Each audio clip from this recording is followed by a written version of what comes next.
নমস্কার বন্ধুরা, তৃপ্তির রান্নাঘরে আপনাদের সবাইকে স্বাগত। এই দেখুন, আজকে আমি আবার দুটো স্ন্যাক্সের রেসিপি নিয়ে চলে এসেছি। আজকে বানাবো ডিমের জালি কাবাব আর ডিমের চপ। কী করে করছি সেটা দেখতে হলে তো আপনাদের আমার সঙ্গে শেষ পর্যন্ত থাকতে হবে। তো চলুন, প্রথমে দুটো ডিম নিয়ে নিয়েছি, একটা আলু নিয়ে নিয়েছি, 4 টুকরো করে কেটে নিয়েছি সেটা। এদিকে গ্যাসে একটা প্যান চাপিয়ে দিয়েছি, ডিম আলুটা সেদ্ধ করে নেবো ভালো করে। সময় বাঁচানোর জন্য ডিম আলুটা একসঙ্গে সেদ্ধ করব, আলাদাভাবে সেদ্ধ করতে গেলে টাইমটা আমার বেশি লাগবে। তো ডিম আর আলুটা আমি একসঙ্গে সেদ্ধ করে নেবো। মেয়েরা সন্ধ্যাবেলা হঠাৎ বাই ধরলো, মা স্ন্যাক্সে কিছু করে দাও, সন্ধ্যাবেলা খাওয়ার জন্য একঘেয়েমি খাবার আর ভালো লাগছে না। তো বললাম চল তাহলে দেখা যাক আজকে কী করা যায়। তো এই রেসিপিটা ওরাই বললো মা করে দাও, তো করলাম। যাই হোক, ডিমে একটু নুন দিয়ে দিলাম যাতে তাড়াতাড়ি ডিমটা আলুটা সেদ্ধ হয়ে যায়। এদিকে আমি ডিমটা সেদ্ধ হয়ে গেছে, এদিকে আমি নেব দুটো পেঁয়াজটা কুচি কুচি করে কেটে নেব। পেঁয়াজটা দিয়ে আমি বেরেস্তা বানাবো, কারণ এটাতে আমার বেরেস্তার দরকার। ডিম মানে কেটে কাঁচা পেঁয়াজটা খেতে ভালো লাগবে না, তার জন্য আমি একটু বেরেস্তা বানিয়ে নেব।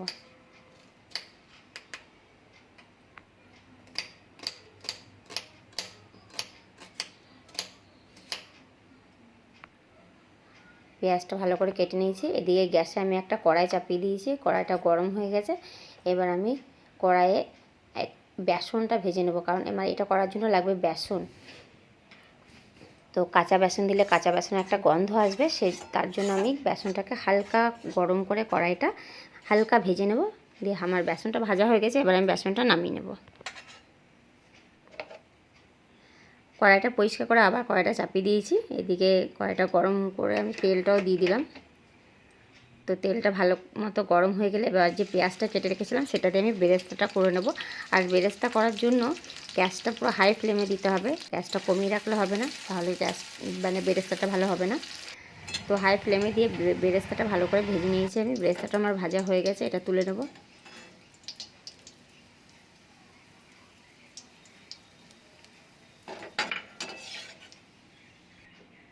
আর এদিকে ডিম সেদ্ধ হয়ে গেছে, আমি ডিম সমস্ত জিনিস এবার রেডি করে নিয়েছি। এদিকে বেসন ভেজে নিয়েছি, কাঁচা লঙ্কা কুচি করে নিয়েছি, ডিম সেদ্ধ ছাড়িয়ে নিয়েছি, আলুও ছাড়িয়ে নিয়েছি।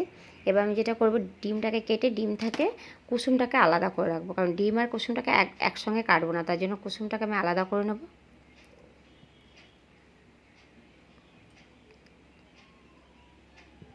কুসুমটাকে আলাদা করে আমি ডিমটাকে এবার কুচি কুচি করে কেটে নেবো। দুটো ডিম থেকে কুসুমটাকে আলাদা করে নেবো।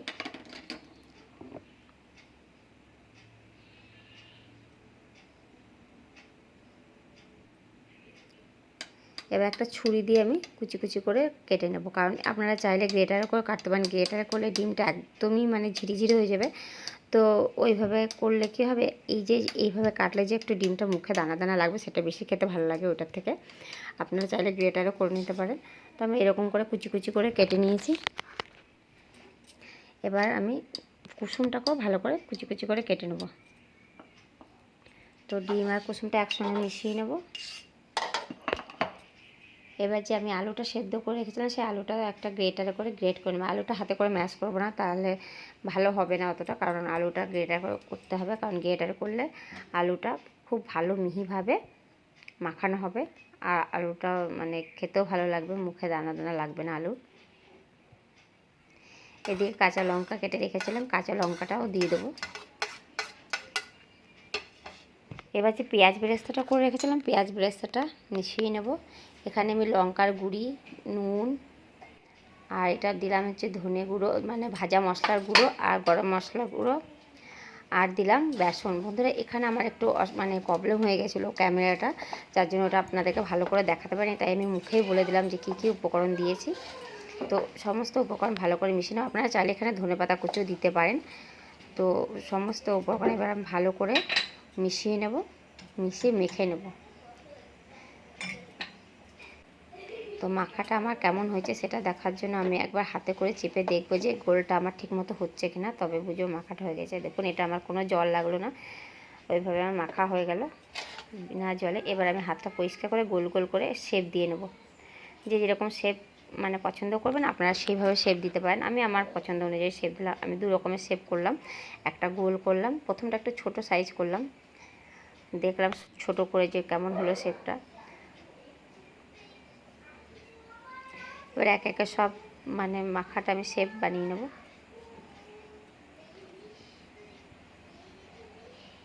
দেখুন ডিমটা কত সুন্দর দেখতে লাগছে, যেহেতু আমি ডিমটা কুচি কুচি করে দিয়েছি বলে।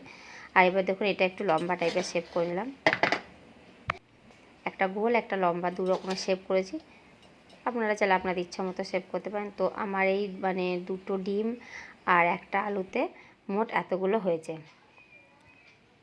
দেখুন মোট 8টা লেচি কাটা হয়েছে। তো এইগুলো দিয়ে এবার আমি দু রকমের ব্যাটার বানাবো, দু রকমের ব্যাটার দু রকমভাবে ভাজবো। প্রথমে ব্যাটার বানাবো ডিম দিয়ে। একটা ডিম ফাটিয়ে নিয়েছি, আমার একটা ডিমেই হয়ে যাবে, যেহেতু আমার মানে খুব বেশি পরিমাণে আমি বানাইনি, তার জন্য আমার একটা ডিম হয়ে যাবে। ডিমটা এবার সামান্য নুন দিয়ে খুব ভালো মতো ফেটিয়ে নেব। এদিকে তেলে কড়াই যে তেলটা ছিল সেই তেলে আবার বেশ খানিকটা তেল দিয়ে তেলটা গরম করে নেব। এদিকে আমি ডিমটা ফেটিয়ে রেখেছি, ওই ডিমের ভেতরে একটা একটা করে লেচি তুলব। যে ডিম চপগুলো বানিয়ে রেখেছি সেগুলো এই ডিমের গোলাতে দিয়ে এবার ভালো করে মিশিয়ে ডিমে চুবিয়ে এটা আবার কড়াইয়ে দিয়ে দেবো। শুধু কড়াইয়ে দিয়ে দিলেই হবে না, এরপরেও আমার একটা কাজ আছে, যেটা হলো কড়াইয়ে দেওয়ার পরে এই যে ডিমের গোলাটা বানিয়েছি সেটা হাতে করে নিয়ে উপরে আঙুলে করে ছিটিয়ে ছিটিয়ে একটা জালি টাইপের শেপ আনার জন্য ছিটিয়ে দিতে হবে। প্রথমটা হয়তো আমার একটু মানে ঠিকমতো হয়নি, ভয় পাওয়ার কিছু নেই, ওটাকে মানে একবার না হলেও আপনাদের দ্বিতীয়বার অবশ্যই হবে। তো এইটা যে জালিটা হচ্ছে সেটাকে ভয় পাওয়ার কিছু নেই, ওটা খুন্তি করে ওর উপরে তুলে দিলেই হবে।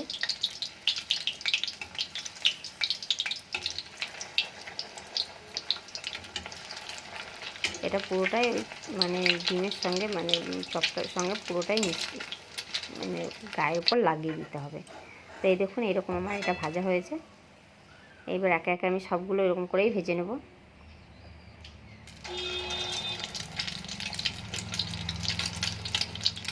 এরকম করে হাতে করে ব্যাটার তুলবো আর গোটা ডিমের মানে ওই চপটার উপরটা ছড়িয়ে দেবো, যাতে একটা জালি জালি শেপ আসে।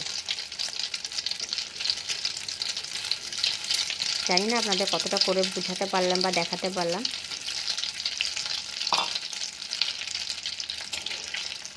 দেখতে পাচ্ছেন এই যে বাইরে চারিদিকে ছিটিয়ে ছিটিয়ে আছে সেগুলোকে সমস্ত কোটাকে এক জায়গায় জড়ো করে একটা গায়ে লাগিয়ে দেবো। এই দেখুন এবার বুঝতে পারছেন এরকম টাইপের শেপটা আসবে। তো এটা আমার ভাজা হয়ে গেছে, তুলে নেবো এটা। এদিকে বাটিতে আমি খুবই সামান্য পরিমাণ বেসন নিয়ে নিয়েছি, ওর মধ্যে একটু নুন দিয়ে দিলাম, দিয়ে বেসনটাকে ভালো করে ফেটিয়ে নেব। কারণ আমি আগেই বলেছি আপনাদের যে আমি দু রকমের ব্যাটার বানাবো। তো এই ব্যাটার মানে আরেকটা বেসনের ব্যাটার বানালাম, এর মধ্যে এবার সামান্য লঙ্কার গুঁড়ি দিয়ে দেবো, দিয়ে ভালো করে ফেটিয়ে নেব। আর এদিকে আমার যে জালি কাবাবগুলো আবার মানে ভাজতে বাকি ছিল সেগুলোও ভেজে নেব। এবার এর মধ্যে সামান্য খাবার সোডা দিয়ে দেবো, যাতে চপটা খুব মচমচে হয়, তার জন্য খাবার সোডাটা দেওয়া।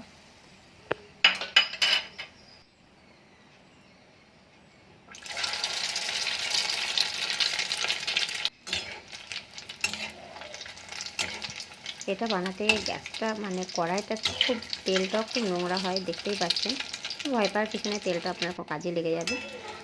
আর কড়াইটা তো এরকম দেখুন, এটা তো খুব সুন্দর শেপটা, জালিটা বোঝা যাচ্ছে, খুব ভালো জালিটা বোঝা যাচ্ছে। তো আমার সব জালি কাবাবগুলো বানানো হয়ে গেল। এবার যেটা বানাবো বেসনেরটা সেটা আপনাদেরকে দেখাবো। এই বেসনের গোলাটা খুব ভালো করে ফেটিয়ে নিয়েছি। এবার আমি যে বাদ বাকি যেটা রেখে দিয়েছি চপটা বানাবো, সেটা হচ্ছে এর মধ্যে একটা একটা করে দিয়ে বেসনে চুবিয়ে এবার ওই তেলেই আবার আমি এগুলোকে একটা একটা করে ভেজে নেব।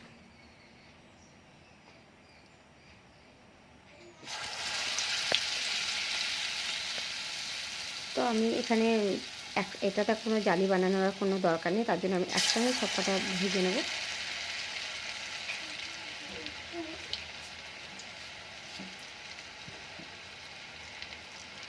তো একে একে আমি তিনটেই গ্যাসে দিয়ে দিলাম।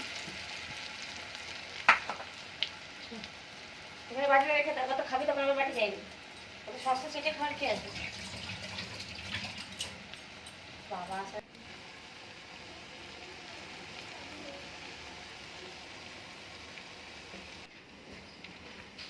তো বন্ধুরা আমার সবগুলো ভাজা হয়ে গেছে। এই দেখুন এটা বানালাম মানে ডিমের জালি কাবাব বানিয়েছি। এটা জালিগুলো আপনারা বুঝতে পারছেন কিনা আমি তো বুঝতে পারছি।